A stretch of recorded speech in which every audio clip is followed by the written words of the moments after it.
एक बच्चे को आम का पेड़ बहुत पसंद था।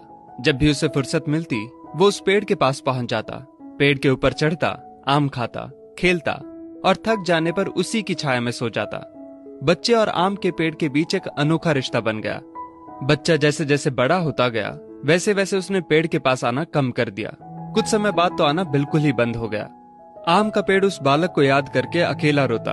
एक दिन अचानक पेड़ ने उस बच्चे को अपनी तरफ आते देखा और पास आने पर कहा, तू कहाँ चला गया था? मैं रोज तुम्हें याद किया करता था। चलो आज फिर से दोनों खेलते हैं।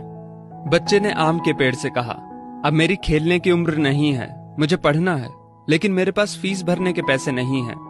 पेड़ ने कहा, तू मेरे आम लेकर बाजार में बेच दे, इससे जो पैसे मिलेंगे उससे अपनी फीस भर देना।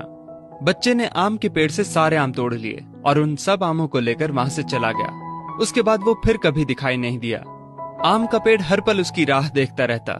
एक दिन वो फिर आया और कहने लगा, अब मुझे नौकरी मिल गई है, मेरी शादी हो चुकी है, मुझे मेरा अपना घर बनाना है, लेकिन इसके लिए मेरे पास अब पैसे नहीं हैं। आम के पेड़ ने कहा, तू मेरी सभी डालियों को काट कर ले जा, उससे अपना घर बना ले। उस जवान लड़के ने पेड़ की सभी डालियां काट ली और लेकर चला गया। आम के पेड़ के पास अब कुछ नहीं था, वो बिल्कुल बंजर हो गया था, कोई उसे देखता भी नहीं था। पेड़ ने भी अब उम्मीद छोड़ दी थी कि वो लड़का उसके पास फिर आएगा।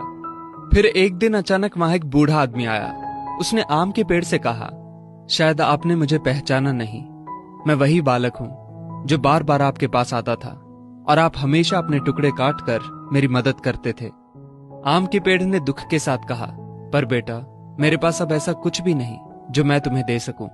वृद्ध ने आंखों में आंसू लिए कहा, आज मैं आपसे कुछ लेने नहीं आया हूं, बल्कि मुझे आपके साथ जी भर के खेलना है, आपकी गोद में सिर रखकर सो जाना है।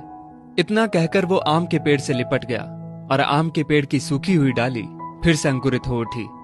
दोस्तों, वो आम का पेड़ और कोई नहीं बल्कि हमारे माता पिता हैं। हम जब छोटे थे तो हमें उनके साथ खेलना अच्छा लगता था, लेकिन जैसे जैसे हम बड़े होते चले गए उनसे दूर होते गए।